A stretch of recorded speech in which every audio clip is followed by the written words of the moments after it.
Hey Tummy Warrior, welcome back to my channel. So in today's video, I wanted to talk about the 6 lessons that I've learned in 2022. So before we get too far into 2023, I wanted to take a step back and look back into 2022, some of the lessons, some of the failures that I had, and what are the things that I could apply into 2023, the things that I've learned in 2022, and what I can do to make it a better year for me. It's gonna be maybe a little bit emotional episodes here, but I just wanted to reflect, whether it is for myself, nobody's watching it, I still really wanted to do this, and I think it's important for you who are watching this to really reflect on the things that you did well, but also the things that it didn't do so well for you. What can you learn from it? The failures, and I always say there's never a failures, it's always feedback. And what can you use this feedback in order for you to apply for a future, in order for you to move forward? Do you need to do something different, or do you need to tweak it? So these are the things I wanted to reflect on, and I wanted to share these 6 lessons in this video. So if you wanted to see how I reflect and what were things that I learned, and maybe it can apply to you where you are in your life right now with as a mom. So the very first thing I wanted to share with you is paying top dollar doesn't guarantee results. I still have to do the work, and I knew that, but sometimes when you think that, oh, now I'm making some money now, maybe I can just pay somebody and magic will happen. It doesn't work like that. So I paid $2,000 for my fitness coach to coach me so I can get my toned up and nice butts and just those curves that girls are craving for, right? I do too. I also paid $5,000 for an advertisement course for my business, and another $2,000 for a coaching course in sales, and hoping that it can boost up my sales and boost up the skills in marketing, sales, and advertisements. So let's talk about that fitness journey that I paid $2,000 for my fitness coach. And she was really nice. She delivers what she promises to. She knew what she was doing. She was really good. It was just my mindset wasn't really quite there. I think in the back of my mind it's like, oh, I paid this dollar, I can just fold my hands and I can just lean back. And no, I still have to do the work, and I knew that it's not a done for you type of service. It's not like I pay somebody and boom, you guarantee results. And it's not a surgery neither. It's not like you go under the knife and on the table, you wake up in the evening and your boobs are there and then your tummy is flat. It doesn't work like that for fitness. When you pay something, even when you perceive that, oh, wow, it's a lot of money that you're paying out, it doesn't guarantee the results that you're looking for. I'm spending more than I usually would have. I would never pay for something like that many years ago. But I value myself. I wanted to invest in myself. I wanted to invest in my personal developments and my business.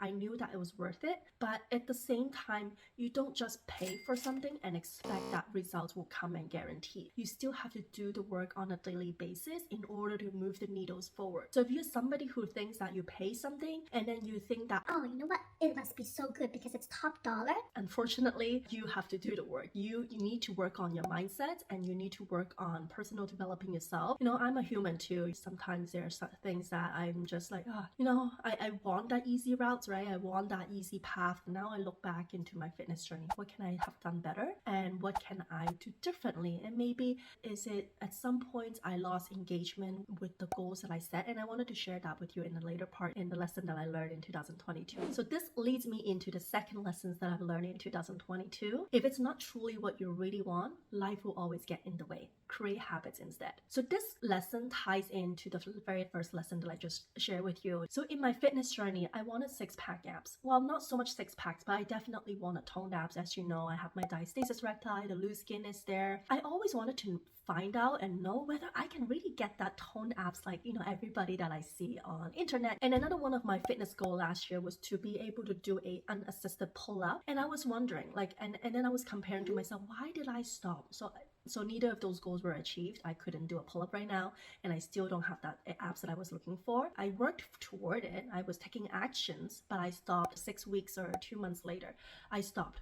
And I was comparing, I was wondering why. Because when I had my first baby in 2016 and my second in 2018, after those 2 babies, I was in that intense mode of myself that I'm like, I had to get back in shape. It wasn't the look that I was trying to achieve. It was more like my confidence, my mental health, my relationship with my husband, and just don't feel like it's myself anymore. I feel like I'm in this shell, in this penguin shell. And I always call myself, I look like a penguin. It didn't feel like myself anymore. And every time I walked by the mirror, I couldn't recognize that person in the mirror and I didn't like it. So it was like a life and death situations for me. It was like I had to do this. It was a burning desire in me. I wanted to change more than I wanted to stay the same. I took actions. I was seeing results. The results, when you think about it with weight loss, that doesn't take too much time to see results. Every week I would see gradual results. Every week I would see my scale dropping. I had really good feeling. I knew I was doing something right. I knew this is gonna happen. So I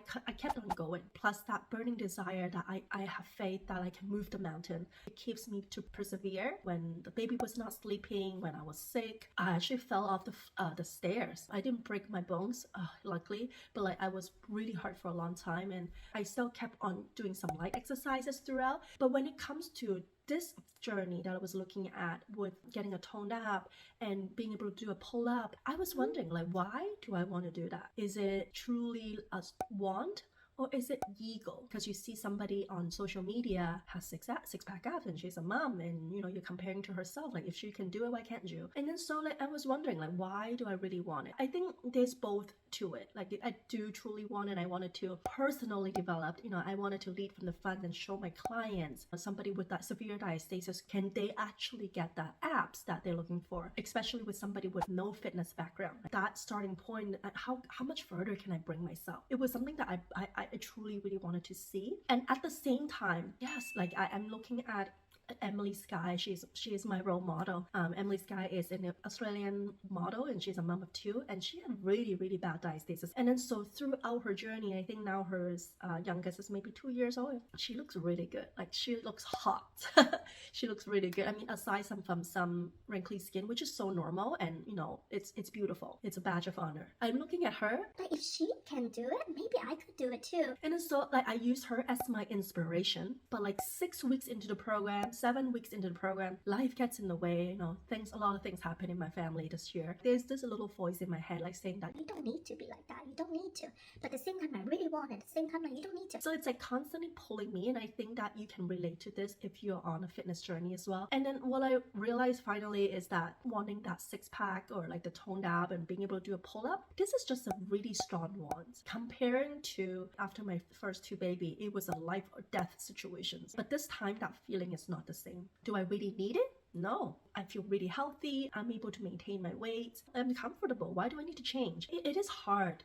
I think when it comes down to building that muscles, and especially for me, you know, trying to target my muscles in the core, I kind of have that doubt in the back of my mind. Can I actually have that toned out? To be honest, I tried it in 2021 as well. I hired another fitness trainer. Didn't follow through, and that's again, I needed to reflect. When you don't see that progress, you don't feel really good. Like you're wondering yourself, are you doing this correctly? Like she was encouraging me, you know, she gave me a lot of inspiration and motivation. She kept me, like my fitness coach kept me accountable. But like I was doubting myself, right? So I didn't keep on going. But what I can tell you, when it comes to a goal like that like it's a want, I have a better piece of advice for you. It's to create habits instead. Create a habit, because this habit is gonna follow you and it's gonna be so much more sustainable. And then you can do this for life when you create a habit, like brushing teeth, like showering, like something that you normally just do it without even thinking too much. There might be phases that like, oh, you know what? It's summertime. You know what? Let's put on some nice muscles. Let's work on the bicep. Let's work on those. But if you already have a baseline where you're just cruise control with maintaining and creating a habit and doing workout 3-4 times a week, and maybe going for your walks, and you know you're watching out your nutrition already, then you don't need to go through that roller coaster kind of phase. So creating a habit, it's so much easier to maintain, and when you wanted to add on something later on, you can still do it. But creating a habit will sustain you. It will make you so much happier. Now on to the third lesson that I learned in 2022. Not only should you take me time to relax, but you should take me time to cry.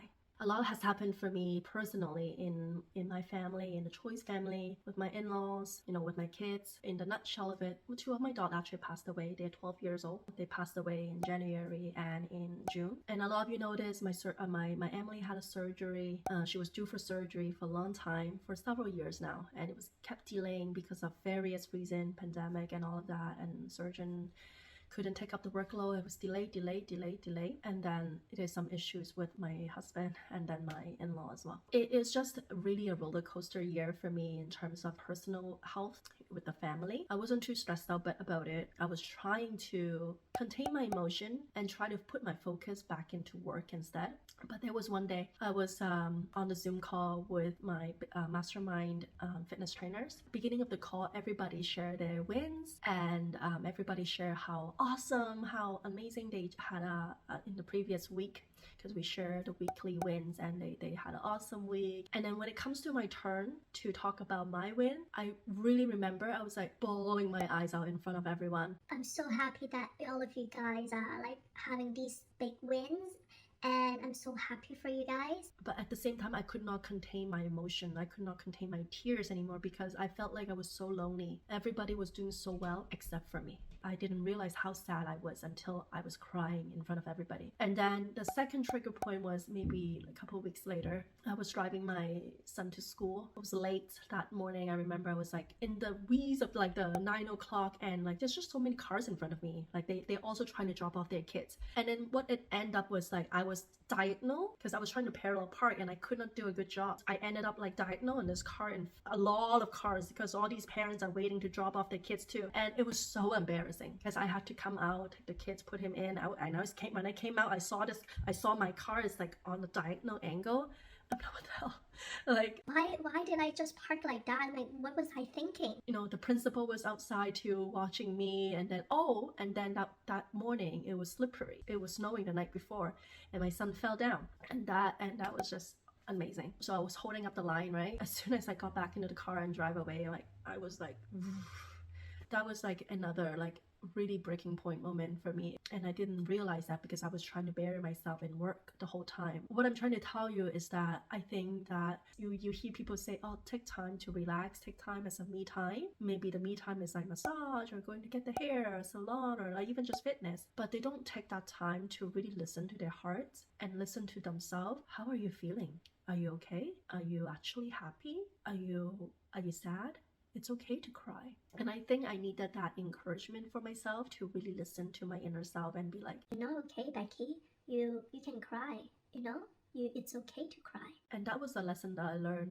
I was containing it for so long. I didn't really let myself show that side of me, and it was just breaking down. So I would encourage you to take that time. If there are a lot of things that happen and you just kind of to avoid them and not think about it, take a moment for yourself and just be gentle and ask yourself, like, how are you doing? If it's something that you want to cry about, cry it. You'll feel so much better. You'll feel like a hot mess at that time, but like you'll feel so much better afterward. And then it's gonna be another day, another new day, another new adventure. You don't know what it might come. You can face it better because you're facing your emotion and you are being true to who you really are. So on to the fourth lesson that I've learned in 2022. Being a leader is hard. Instead, I try to lead with transparency and honesty.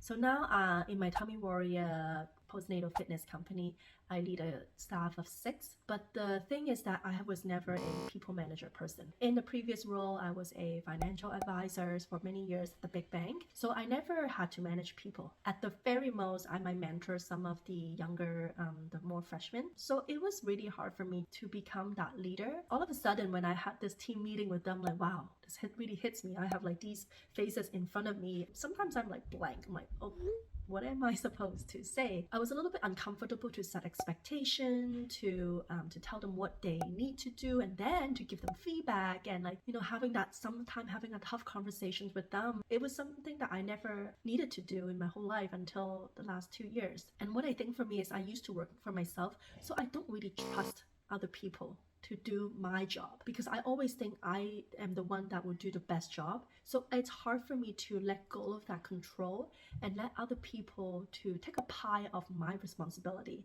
because I would think that they are not going to be able to be at my level. The outcome will not be like what I truly want. And then I'm also thinking that they won't be as efficient with their time. So I have this trust issues that like, can I really trust them to do the job? It's not like we work in an office together. But slowly I have to learn to let go. I have to learn to let go of that control. And I lead with transparency and honesty. I don't know what I'm doing sometimes, and just forgive me if I'm being a little bit too honest or too straight straightforward with you. They understand where I'm coming from. Yeah, that's the lesson that I've learned in 2022 regarding being a leader. It's tough. How do I bring their most potential out of themselves when they might not even believe in themselves yet? Just seeing that the team are forming really good relationship together, and it's just a great feeling to have. So in 2023, I look forward to become a better leader, to be communicating with them effectively, and truly wanted to bring up the Tummy Warrior fitness brand and being able to empower moms around the world.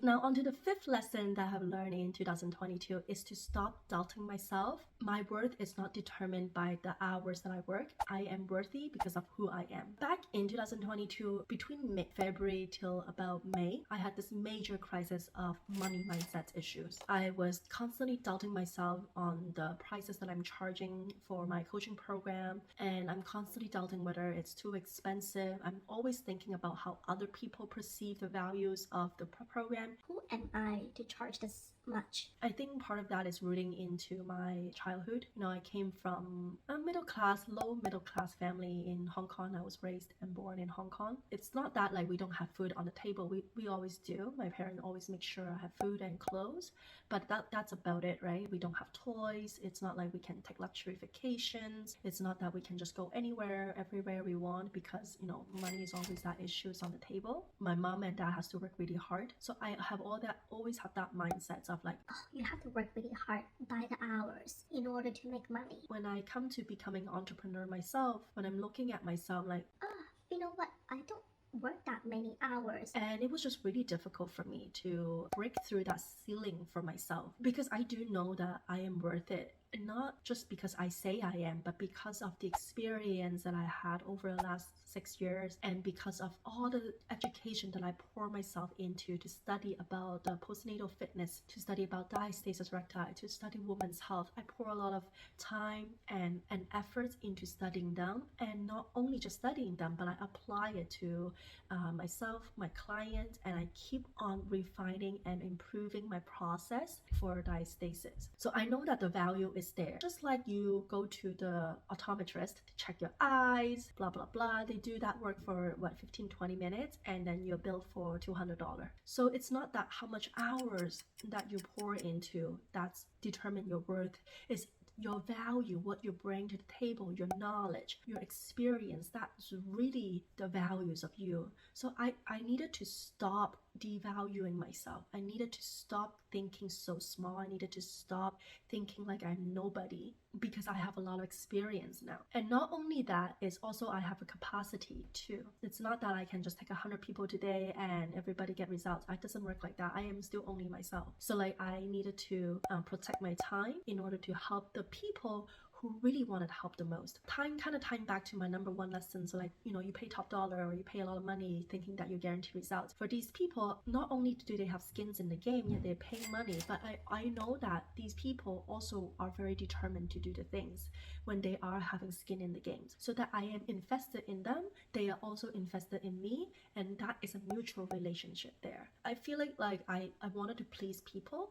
So like I try to just do what everybody wants me to do, and I am affected easily by what they say. Oh, you're so expensive. I'm going to go somewhere else. Not so much now, because I've been working on it very much by reading books and by listening to different kind of interviews and podcasts about money mindsets. But those things affected me and kind of hurt my feeling and my mindset a lot. What I wanted to say is that your worth is not determined by the hours that you work. You're worth it because you are worth it. Don't let other people demean you. Don't let other people say you're not, because you are worth it. You just have to believe in yourself, believe you're worth it, and you are. Constantly hear about, oh, you're A little bit over the price for me. I can't afford you. and that's okay. There are different levels of people out there, right? People who wants high commitment, who wants a different approach, will appeal to me, to my coaching program. But yeah, maybe some people just don't have the money, and I totally get that.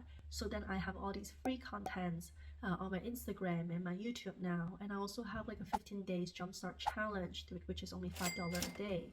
And so those, I know that it can cater to those people who just wanted to have a little bit of the pie, or who just wanted to just see if this is gonna work. And not everybody who will wanted to commit fully yet. Not everybody have the same goal. So you got this, mama. You are worth it because you are. Now the 6 major lessons and the last lessons that I've learned in 2022.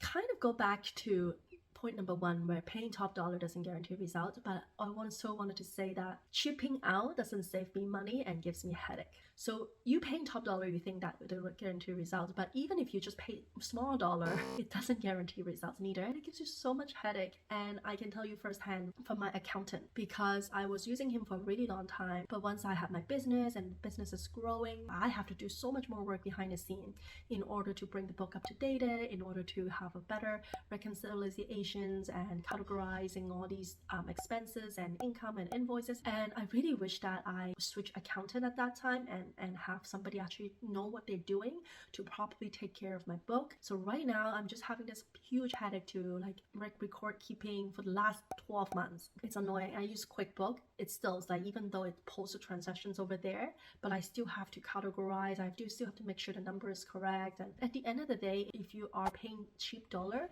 expect that you have to do like huge amount of work. I regret so much not paying somebody more. It's a lot more than what I'm paying right now, but think about it, the headache, the time that I have to invest back into this, not to mention like maybe the potential penalties and taxes that I'm owing to the governments, that maybe I am late or whatever. Like, these cost me more at the end to do this job properly, and I have to do the job properly.